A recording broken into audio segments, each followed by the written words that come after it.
그렇지만 파일은 존재하고 있습니다. 이거 하나하나 계속 파고 들어가야 하지 않습니까? 그러면 지금 이제 더 터져 나올 만한 게 뭐가 있느냐? 공천 개입까지 지금 갔습니다. 네. 자, 그럼 공천 개입의 구체적인 사례가 지금 나오는 게 창원 의창, 경남도지사, 강원지사, 심지어 이제 포항시장도 바꾸려고 했다라는 것까지 나왔는데 더 많은 이야기들이 숨어 있다고 보면 전면적으로 대통령이 개입했다라고 우리가 추론할 수 있는 거죠. 근데 사실은 이게 되게 법적인 문제인데 예. 제가 무슨 생각이 했냐면 윤석열 대통령 부부는 대통령이 되기 전에도 이렇게 살아온 게 아닌가라는 생각이 좀 들더라고요. 그냥 이렇게 살아온 겁니다. 예를 들면 저희가 이제 그 수사받고 있는 대검 중수부 주인검사 때 대장동 브로커 조용을 봐줬네 만에 해가지고 저희 수사를 받고 있는 거 아닙니까? 그 보도를 했다는 이유만으로. 요즘 나오는 사건을 보니까 윤 대통령은 검사 때도 충분히 저랬을 거라는 그 생각이 들더라고요. 그냥 이 부분, 그 도이치모터스 사건 같은 경우를 쭉 봐도 그냥 이 분들은 이렇게 살았는데 이렇게 살아온 분들이 어찌어찌 해가지고 그 자리, 대통령이란 자리에 오르고 대통령 자리에 오른 순간에도 그렇다면 본인, 그 윤 대통령 본인도 그랬잖아요. 아, 내가 대통령 되고 나서는 전화번호도 바꾸고 좀 다르게 했어야 되는데 나 원래 공사 구분 확실한 사람인데 못했네 그렇게 이제 할게라고 지금 국민한테 얘기한 거거든요. 근데 그렇게 사는 삶은 공사 구분을 못하는 삶입니다. 공사 구분을 전혀 못하니까 이런 일이 발생하는 거잖아요. 김건희 여사는 그렇다면 어떻게 돼? 그냥 이거 제 개인적인 생각입니다.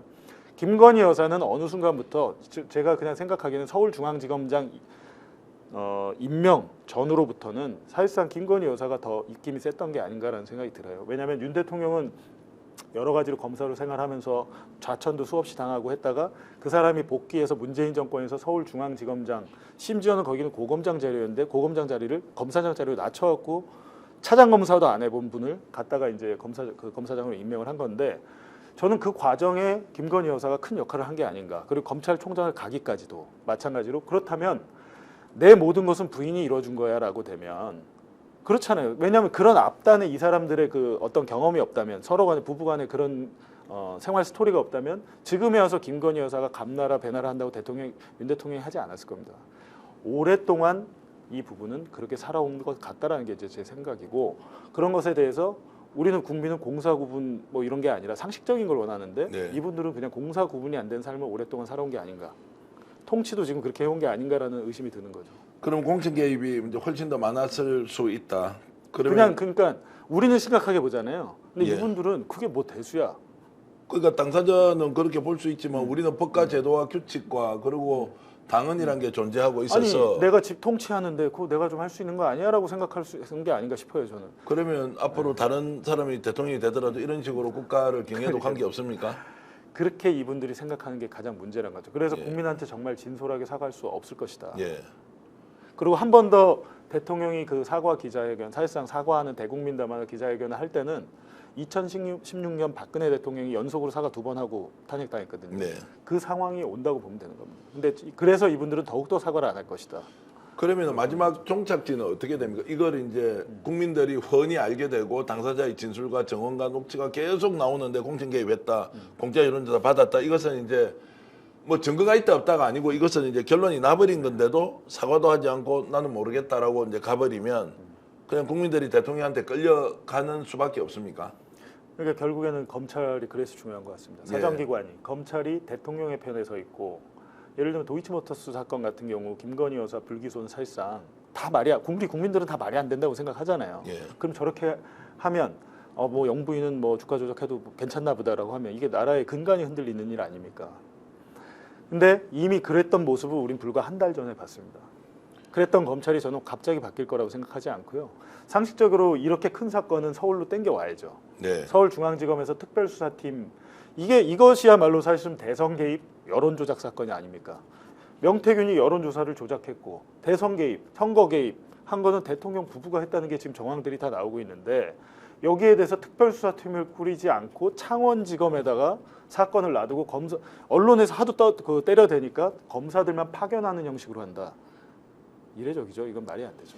자, 그러면 검찰도 특별히 기대할 게 없다고 보지만 한편으로는 여론조사 공천 개입 그리고 실제로 이준석도 소환해서 조사할 것이다라는 걸로 보면 굉장히 광범위하게 수사를 하고 있는 건 사실 아닙니까? 어떻게 이제 결론이 날지는 모르지만 그렇게 원래 특수부 수사가 처음에 벌립니다. 예, 예. 벌리다가 나중에 정리를 하면서 기소할 때는 선택적으로 기소하는 거거든요. 그 방식을 예전엔 대검찰청 중앙수사부가 이제 특수부 검사라고 했는데 대검 중수부가 없어졌잖아요, 박근혜 때. 그러면서 이제 특수부란 말도 지금은 반부패 수사부로 이름이 다 바뀌어서 뭔가 순화된 것 같지만 이 소위 말하는 특수통들의 수사 방식은 벌려서 국민들을 아마 어지럽고 헷갈리게 할 겁니다. 그러면 언론은 또 던져주잖아요. 지금 요즘 보면 수사 정보 계속 나오고 있잖아요. 그런 이유가 있는 겁니다. 수사 정보를 흘려주면 언론은 검증하지 않고 거기대로 또 받아 쓰는데 그렇게 쭉 끌려가다 보면 우리가 가야 될 길은 왼쪽 길로 가야 되는데 언론과 검찰이 그렇게 그러니까 검언 유착식으로 플레이를 하다 보면은 엉뚱하게 오른쪽 방향으로 가서 끝나거든요, 수사가. 예. 자, 제가 이제 뭐 조사받는 네. 이제 피의자든 참고인이든 이렇게 취재를 하고 있고 그 내용을 우리가 좀 사전에 방송에서 인용해서 얘기를 하지 않습니까? 네.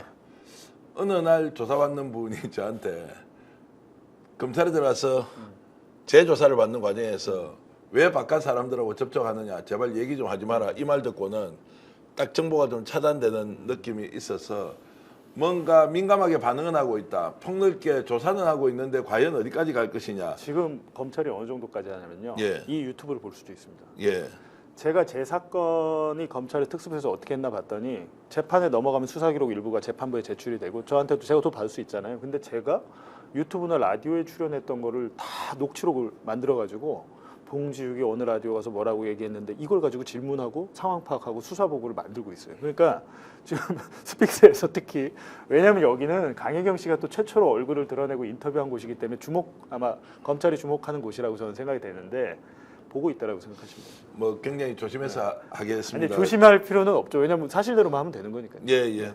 그래도 이제 뭐 의식은 하지 않지만 어쨌든 조심조심해서 우리가 취재한 내용을 공개도 무방한 것만 이제 말씀을 드리겠다는 생각이 드는데요. 제가 이제 명태균 씨의 목소리로 직접 들었던 거 여러분께 한번 공개해 드리겠습니다. 네. 2023년 7월경에 아마도 이제 뭔가 수사가 시작이 되거나 아니면 창원선관위에서 조사를 받는 시점에 명태균의 목소리 중에 이런 이야기가 나오는데요.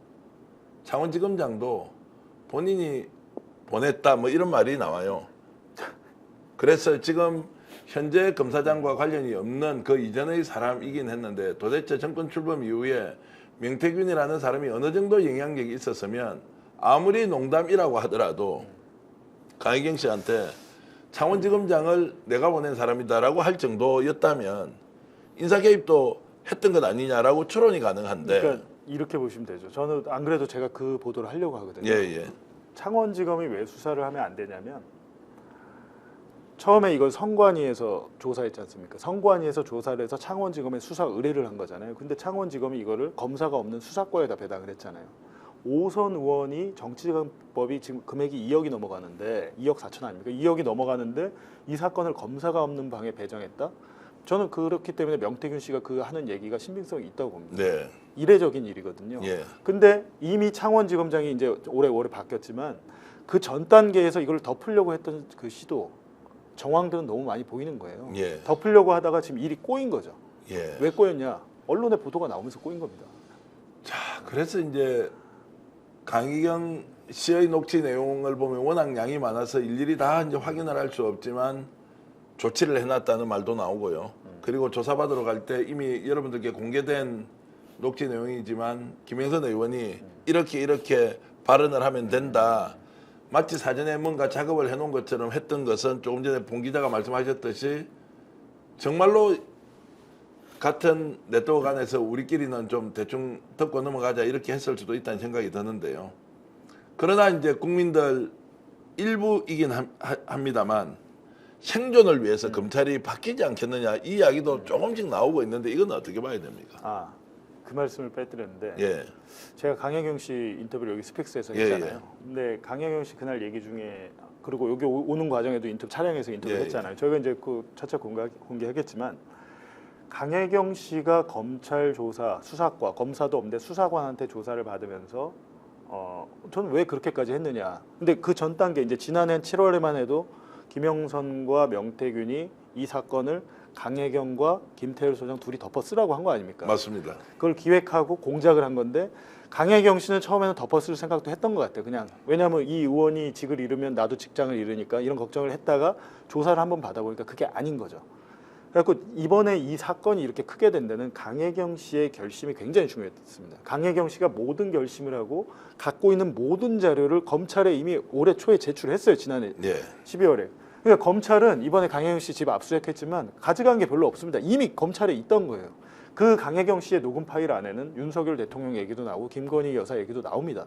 그렇다면 검찰은 지금 몇 달입니까? 10달 동안 그걸 갖고 뭐 한 겁니까? 언론에서 하나씩 까지니까 어쩔 수 없이 수사하는 거죠. 그러니까 예. 결과적으로 강혜경 씨가 그거를 왜 그랬냐고 봤더니 본인이 생각하기에 내가 직장을 잃어도 김영선하고 명태균 이런 사람은 정치 바닥에 있으면 안 된다는 판단을 했대요. 우리 네. 나라를 위해서. 그러니까 강혜경 씨가 그런 큰 결심을 하지 않았다면 지금까지 오지 못했다는 거죠. 강혜경 씨가 협조하지 않았다면 뉴스토마토 보도 못 나왔죠. 자, 강혜경 씨는 지금 언론에 한 4,000개의 자동 저장된 녹음 파일 중에서 언론에 공개한 것은 지금 한 100개 될까요? 예, 공개한 것은 한 이제 60에서 한 70개 정도, 네. 60에서 70 정도인데 그것은 뭐 한 500개 정도를 풀었나? 1,000개 정도 풀었나? 지금 남아있는 파일도 한 3,000개 이상이 있다고 하는데 그거 하나하나를 이제 지금 정리정돈을 하고 있어서 그 내용도 깜짝 놀랄 만한 것들이 담겨 있다고 저는 이제 알고 있습니다. 그런데 강혜경 씨가 검찰에는 이 파일을 다 줬다고 하거든요. 그럼 네. 검찰은 다 풀었을 거 아닙니까? 당연히. 다 풀었죠. 통으로 다 풀고 검찰에서 그래서 제가 창원지검이 아니라 중앙지검에서 해야 된다는 이유는 예. 검찰청에 소속된 속기사들이 있습니다. 예. 검찰청은 밖에 민간에 의뢰하지 않아요. 예. 제가 민간에 의뢰해서 이 속기 녹취록을 내도 아주 중요한 사건 같은 경우는 검찰청 속기사 다시 풉니다. 네. 예를 들면 정영학 녹취록 검찰청 속기사가 다시 풀었습니다. 중앙지검에는 그 인력이 많아요. 네. 근데 그 3,000개라고 하더라도 그 동시다발적으로 하면 금방 푸는데 창원지검은 강혜경 씨가 계속 그 조사 갈 때마다 그걸 계속 풀고 있더라는 거예요. 예. 그러니까 수사가 느려지죠. 자, 그래서 이제 이런 생각을 좀 해봅니다. 검찰은 강혜경 씨가 가지고 있는 모든 데이터를 확보하고 있다. 그래서 이번에 구속영장 실질심사가 별로 복잡하지 않았어요. 당사자들이 일관되게 부인하는데도 그냥 구속이었어요. 수없이 많은 증거가 있었다고 보는데 자, 수사가 제대로 진척이 되지 않으면 강혜경 씨가 가지고 있는 이 3,000개도 결국에는 바깥에서 풀릴 것인데 이것이 좀 검찰 수사를 좀 촉진시키는 촉매제가 될 가능성 있다고 보시진 않습니까? 있죠. 예. 그러니까 강혜경 씨가 저 뉴스타파에 예. 다 주셨으면 좋겠습니다. 아, 그래요? 저희가 빨리 풀어서 함께 설득을 좀 더 그러니까 시켜보는 그 전모를 걸로 하면 밝혀드릴 때 좋겠고. 예를 들면 이런 겁니다. 제가 예. 지난해 1월에 뉴스타파가 정영학 녹취록 전문을 공개했습니다. 예. 근데 그런 거예요. 국민들이 그냥 보시기에 저희는 뉴스타파는 뭐 그 취재자를 독점하지 않고 국민들께 시청자들께 공개할 수 있는 건 다 공개하고 있습니다. 뉴스타파의 홈페이지에 오시면 데이터 센터가 따로 있습니다. 데이터 센터에 오시면 많은 자료들이 공개돼 있고 일부 뭐 대장동 사건 수사 기록도 있고 뭐 일부 그렇게 돼 있거든요. 그렇기 때문에 검찰이 제대로 하지 못한다면 결국에서 언론에서 하고 언론에서 그거를 취사 선택해서 보도하는 게 아니고 그렇게 되면 본인이 만약에 그 동의를 하신다면 저희 뉴스타파가 그 전체를 데이터 센터에 그냥 공개를 하면 되죠. 그럼 대신 이제 뭐 그런 것들이 이제 여러 가지 언론 보도로 나오겠지만 그 정영학 녹취록 같은 경우는 전 들어보면서 생각했던 게 쭉 보면 그리고 녹음 파일도 있거든요. 그냥 이 사건의 전모가 이렇구나라는 게 알게 됩니다. 누구나. 네. 자, 그 부분은 계속 저희들이 뉴스타파와 함께 또 공동으로 취재하고 확인한 내용이 있으니까 여러분들과 함께 공유할 그날을 기다리면서 계속 설득을 해보겠습니다. 지금 동시 접속이 15,000명이 됐습니다. 봉지욱 기자의 이거 파워가 대단하다는 엄청나네요. 생각이 들고요. 아이고, 제가 아니죠. 이 스픽스 엄청나네요. 네. 그렇습니까? 네. 여러분 구독, 좋아요 좀 눌러주시면서 이 방송 보시면 더 많은 분들이 함께 나눌 수 있고요. 오늘 현장에서 가장 깊이 있는 취재하고 있는 봉지욱 기자 그리고 저희들도 스픽스도 함께 참여하면서 취재하고 있는 내용 여러분들 처음 듣는 내용들이 있을 텐데요. 자, 이런 말씀을 드리는 이유는 끝까지 그 녹취 파일이 존재하는 한 추적하면서 여러분들과 함께 공유하겠습니다. 단독 보도를 많이 해서 여러분들에게 뭔가 저희들이 가지고 있는 걸 알려드리는 목적이 아니라 그것을 알므로써 이 정권이 얼마나 국정농단을 조직적으로 노골적으로 했는지 명태균은 그 과정에서 어떤 역할을 했는지 하나하나 확인해야 하는 것은 국민의 권리다라는 관점에서 계속 얘기를 하겠습니다. 자, 이번에 명태균 게이트 이렇게 이제 수사하시면서 조금 전에 이제 윤석열 대통령이 과거에 검사 지지를 어떻게 수사했는지에 대해서도 좀 충분히 해석을 할 수 있겠다라고 하셨는데, 명태균 게이트 좀 이렇게 종합적으로 평가하면 어떻습니까? 우리가 취재 현장에서 직접 맞닥뜨려 보면요. 아니 어떻게 이렇게까지 됐지? 전 그런 생각이 들어요. 왜냐하면 윤석열 대통령 본인이 최순실 박근혜 국정농단 특검 수사팀장이잖아요. 그렇다면 국정농단의 형태나 뭐 어떻게 하면 문제가 된다는 걸 다 알 텐데 어떻게 일이 이렇게까지 됐지? 라고 생각한 것은 전 단 하나밖에 없다고 생각합니다. 본인은 난 검사, 예. 검찰은 내가 통제할 수 있어. 검사들의 진짜 머릿속은 그런 것 같아요. 우리가 남이가가 있고 검사가 무슨 범죄를 저질러도 난 처벌받지 않는다. 예를 들면 증거를 조작하고 진술을 조작해도 검사는 대부분 처벌을 받지 않죠. 이번에 뭐 국회에서 계속 검사 탄핵합니다만 검사 탄핵이 쉽지 않습니다. 도대체 검사는 뭔데, 검사가 뭔데, 사법고시가 붙어서 검사가 되면 검사에 대한 임용을 대통령이 하고 검사를 파면하려고 하면 헌법재판소를 거쳐야 하는지, 저는 이 부분 반드시 개헌이 되어야 할 텐데 결국에는 검사에게 우리 헌법이 주고 있는 너무나 크나큰 권한, 기소 독점권이랄지 이런 것들이, 그런 윤 대통령의 직업은 단 하나였죠. 검사만 했죠. 평생 검사로만 살아온 사람은 딱 사람을 두 부류로 본다는 얘기가 있잖아요. 피의자 아니면 참고인으로 본다는 거잖아요. 전 국민들한테도 그런 시각을 보고 있는 게 아닌가. 내가 아무리 뭐 해도 그거 뭐 내가 대충 하면 되지, 뭐 우리 애들이 잘 할 거야, 이런 사고방식 속에 검사만의 사고방식 그 틀에서 살고 있기 때문에 명태균 게이트 같은 이런 일이 벌어지지 않았는가, 그렇게밖에 생각할 수 없죠. 우리의 상식 안에 있었던 법치를 가장 잘 지키고 국가를 수호하는 최전방의 준사법기관이 검찰이고 그 안에서 헌신적으로 일을 했던 사람이 검사라는 것, 확실하게 깨져서 한편으로 다행이라는 생각이 들기도 하고요. 네. 그러나 중요한 것은 이 상황에서 뭔가 새로운 돌파구를 마련해야 하는데 또 검찰 조직에 의해서 막혀있는 이럴 때 언론의 역할이 굉장히 중요하다라고 생각하는데 우리는 어떻게 해야 됩니까?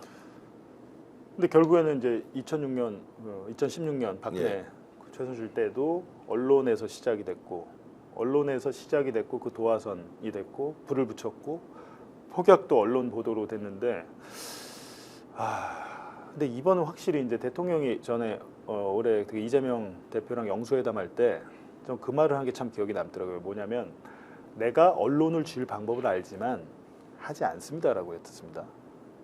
말은 그렇게 했지만 바깥에서 방송통신위원회, 방송통신심의위원회 등등등등 해갖고 검찰까지 해서 일사불란하게 언론 탄압을 하기 위해서 했고, 최근에는 CBS 기자, 골프장에서 취재하고 있는 CBS 기자의 휴대전화를 강탈하고 지금 이 건까지 뭐 했다는 거 아닙니까? 네. 어떻게 저는 이런 일이 있을 수 있는지, 진짜 저는 무슨 생각까지 했냐면 이민을 가야 되나? 라는 생각까지 했었어요. 그러니까 예를 들면 저는 이제 그때 당시 수사와 재판은, 지금 재판을 받고 있기 때문에 이민이 쉽지 않겠지만 방법은 있거든요. 정치적인 망명은 신청할 수 있습니다. 근데 지금 미국이 또 트럼프가 돼가지고 트럼프가 뉴욕타임즈에 대해서 민사 손해배상을 제기를 했다는 거 아닙니까? 수천억대. 전반적으로 사정이 좋지는 않지만 그래도 마지막 희망은 언론에서 나와야 될 것이다. 왜냐하면 검찰에게 희망을 걸 수 없고 지금 이해 당사자들, 뭐 이준석 의원 같은 사람들, 명태균 씨 같은 사람들이 자기를 버리면서까지 그렇게 할 동기도 없습니다. 그렇기 때문에 결국에는 이 사건 또한 언론에서 일정 정도 역할을 해주면 될 텐데, 그게 안 되면 아마 언론이 또 부안해동하고 따라가고 하다가 보면 흐지부지 되는 거죠. 봉기욱 기자가 이민을 간다는 말씀을 들으니까 뭐 실제 그렇게 하지 않으리라고 생각을 하지만 그런 정도 마음까지 들 정도로 아니요, 실제적으로 하려고 좀 알아봤었습니다. 그래요? 알아봤었고 미국은 아니고 뭐 캐나다나 뉴질랜드 좀 생각을 예. 했었는데 거기 뭐 살고 계신 분도 뭐 물어보고 했는데, 일단은 여기서 지금 해야 될 일인데 저희가 최선을 다했는데도 이게 안 되면 저희로서는 방법이 없죠. 저는 기본적으로 저는 개인적으로 작년에 그 특수부 수사받고 뭐 이렇게 쭉 경험을 하면서 저는 개인적으로 윤석열 대통령을 대통령이라고 생각하지 않습니다. 네. 이분이 통치하는 나라에서 살고 싶지 않고 우리 애들이 이분이 통치하는 나라에 있게 하기가 싫어요. 네. 그렇기 때문에 전 개인적인 선택은 망명을 한번 생각해 본 것이고, 네. 그거 말고 이제 기자로서는 끝까지 한번 최선을 다해봐야겠다 그렇게 생각을 하죠. 분명히 이제 아직 끝나지 않았고 이제 많은 분들이 피곤하거든요. 예. 아무것도 바뀌는 거 없잖아. 스픽스는 말하는 언론입니다. 대세는 유튜브, 그중에서 스픽스. 좋아요, 댓글, 구독, 알림 설정. 여러분이 저희를 사랑해 주시고 우리가 여러분을 사랑하는 4가지 방법입니다.